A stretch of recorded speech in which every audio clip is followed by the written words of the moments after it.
We'll be back from the break. It's 24 minutes to the top of the hour. Still driving your business on your daily Kickstarter. Smart means business. Of course, the markets on the Zabu platform, don't forget, have already opened. Yeah, *292 hashes the USSD code definitely, which will lead you to be able to buy government bonds and securities for just as little as 15,000 Ghana shillings. But of course, you can still invest more than that. But Zabu tells you just 15,000 for the start, to make life much more easy. Now the markets open at 8:15 and they'll be closing at 3:15.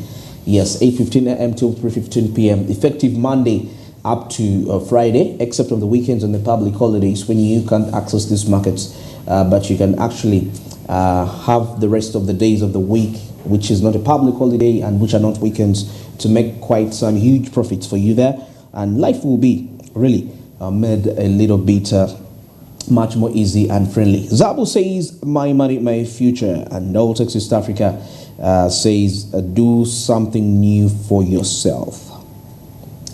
Well, now heading straight into our SFB weekly roundup this week. Yes, of course, on Monday at the beginning of the week was the Labor Day, and the entire week, literally, it's been more of dedicated to labor. It's, in other words, the Labor Week. You know, getting to understand what the workers are entitled to as an employee. Do you know the rights that you hold, you know, regarding the laws within the country that you're in? And this year's theme was rotating around safety at work, you know, yeah, for the labor celebrations. And safety and health, safety, yes, safety and health at work. Yeah, to create a more conducive environment. I think safety, health should even come in two ways.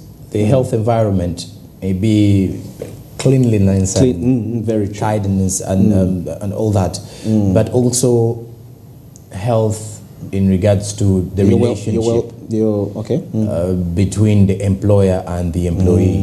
Okay. You know, that health relationship where we argue on a business level, or we argue professionally, but still keep brotherhood.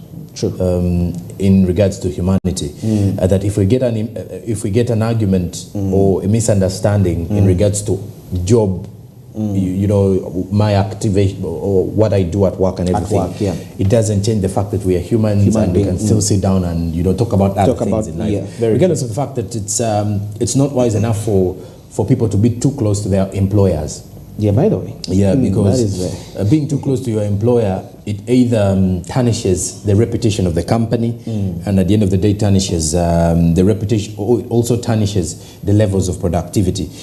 Because you've come to realize in Uganda here, we have a very huge challenge with the fact that a boss will employ, for example, in situations whereby a female, we've had all these conflicts whereby you find a female comes in through maybe the main boss, who may be the manager, and he's a male. These scenarios happen a lot in Uganda, simply because maybe she's a girlfriend or something.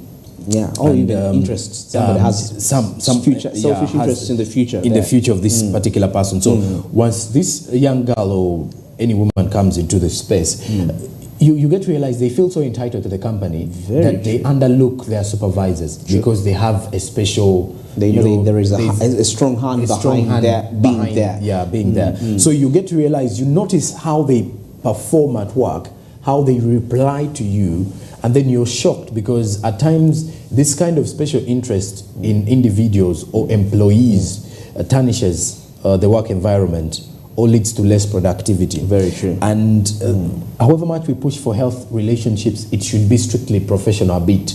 And that is why, unless maybe if you are related to the boss, and that is understandable.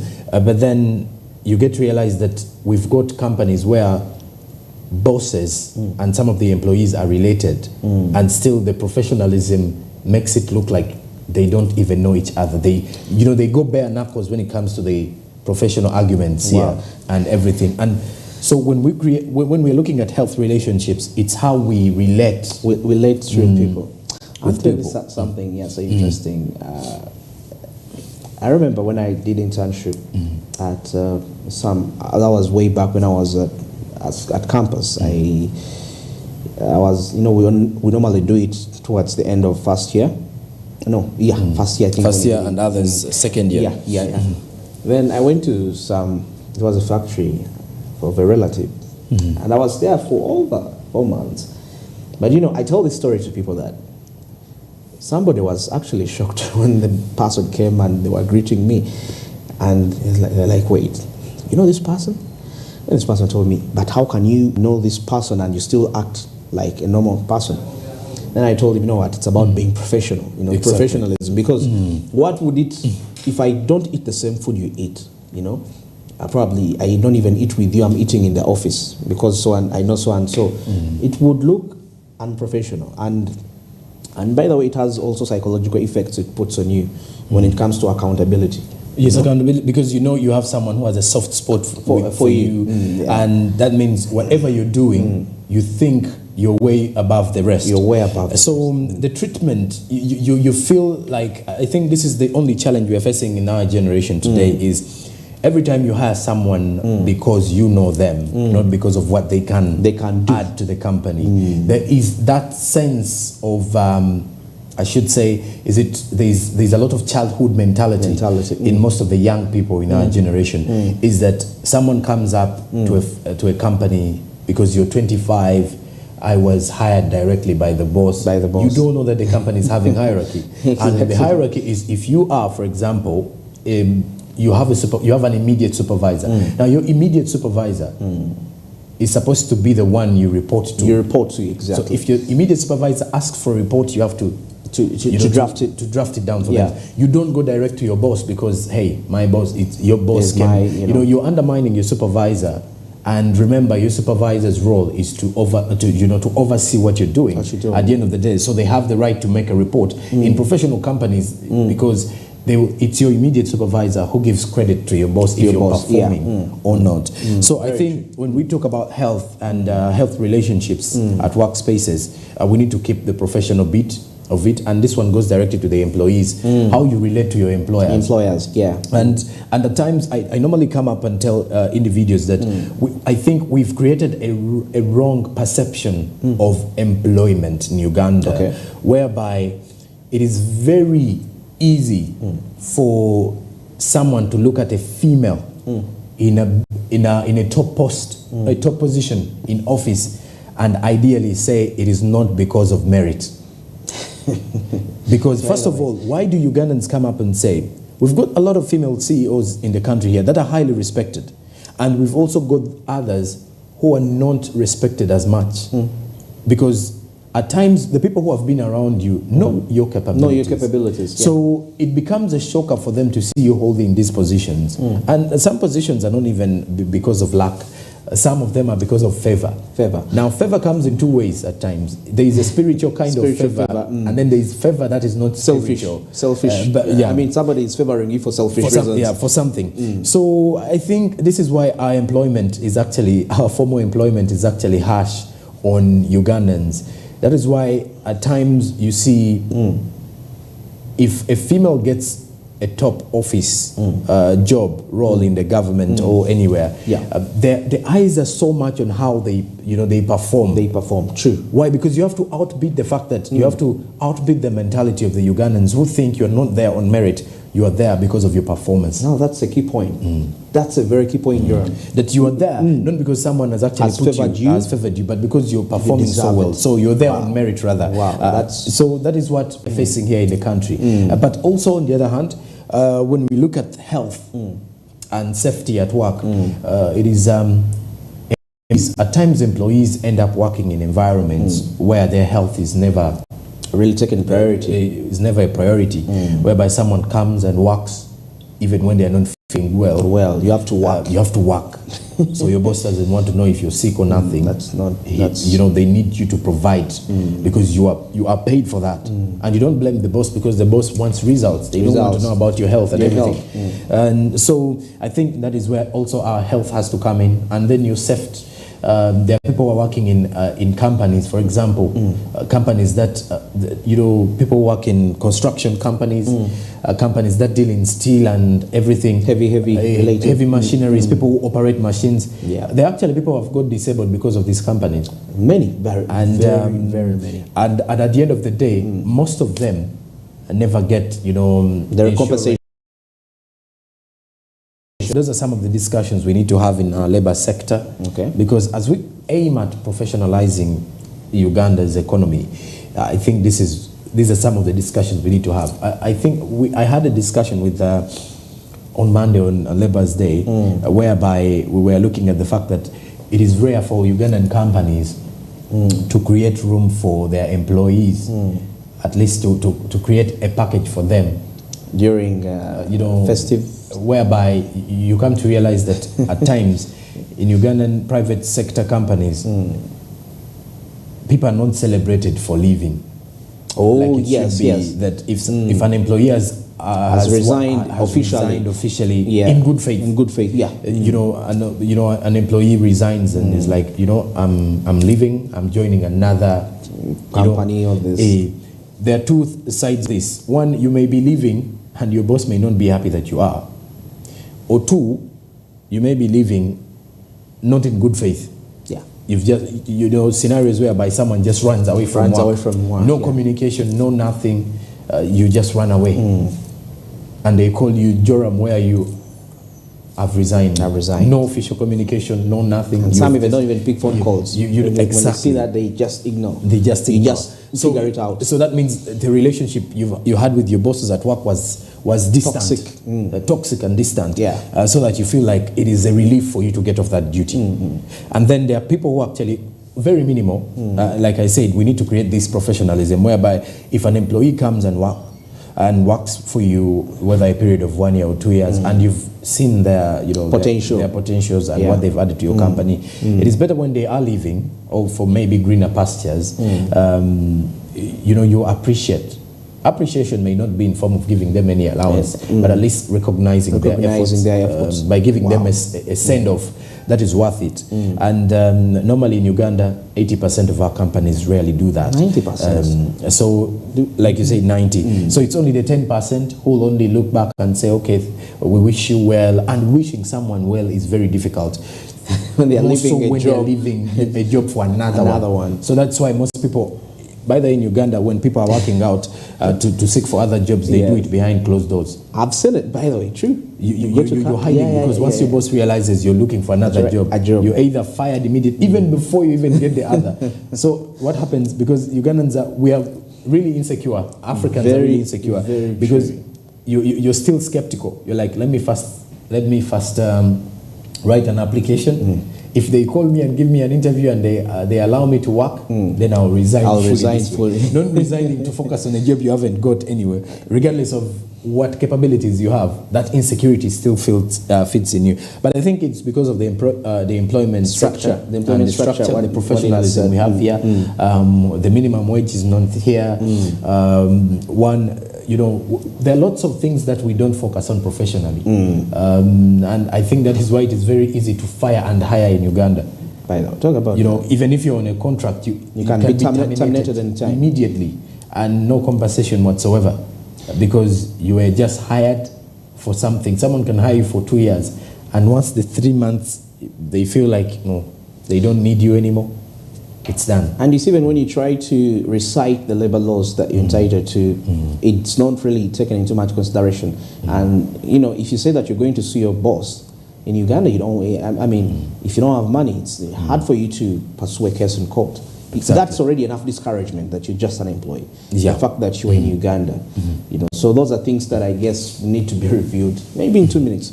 The aspect of taxation of digital companies, it's also been making rounds.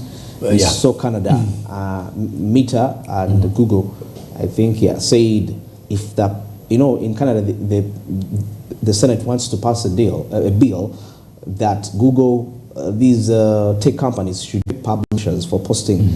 They should pay for that. Like if I post an article on Google, Google should pay me for having that.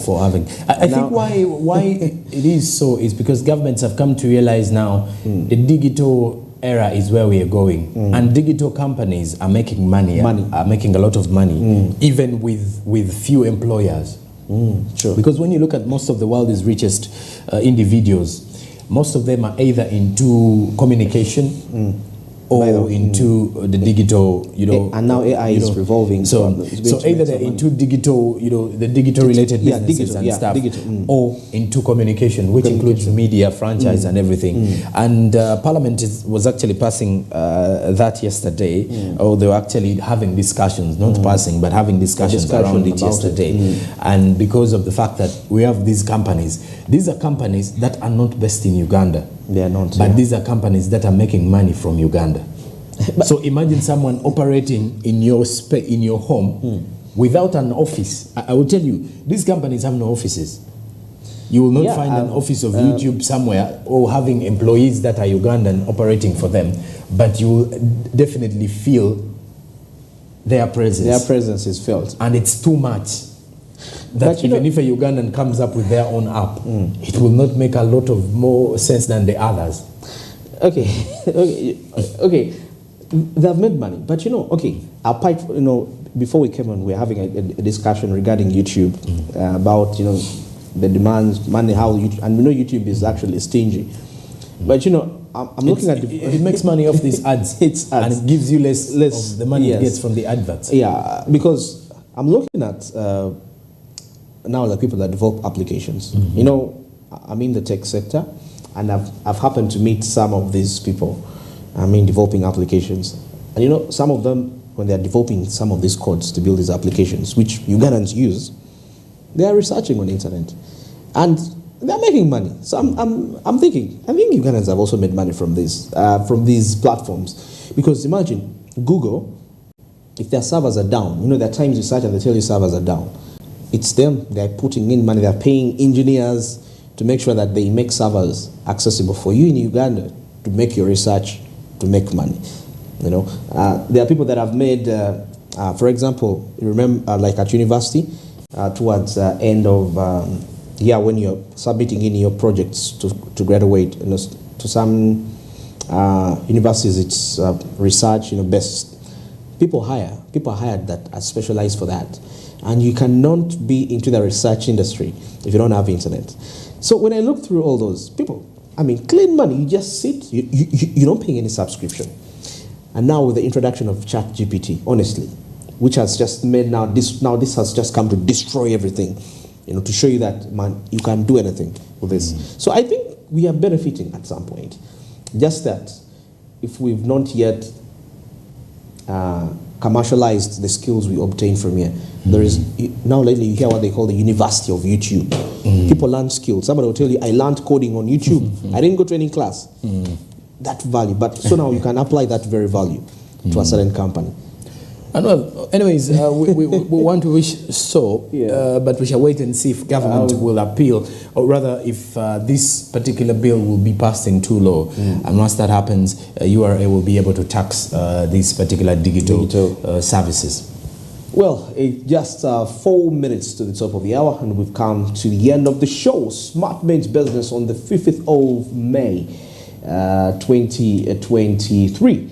And definitely great thanks from the entire week, for watching Smart Men's Business all the way as we start, all the way from 6:30 with the news recap coming into here as we do our final related topics here on Smart Men's Business. Don't forget channel 372, that is on DSTV, and on GoTV there was I think GoTV we channel from 3, it was 39, we were at 394 to 320. Yeah, channel 320, that's on GoTV. Yes, you can check us out on channel 320, and on our social media handles at Smart24 TV, that's on Twitter, Smart24 TV official, that is on Facebook, and Smart24 TV live, that's on YouTube, and Smart24.tv, that's our website. You get to find out much more related business insights. Hope you've had a fruitful week. We're heading to the weekend.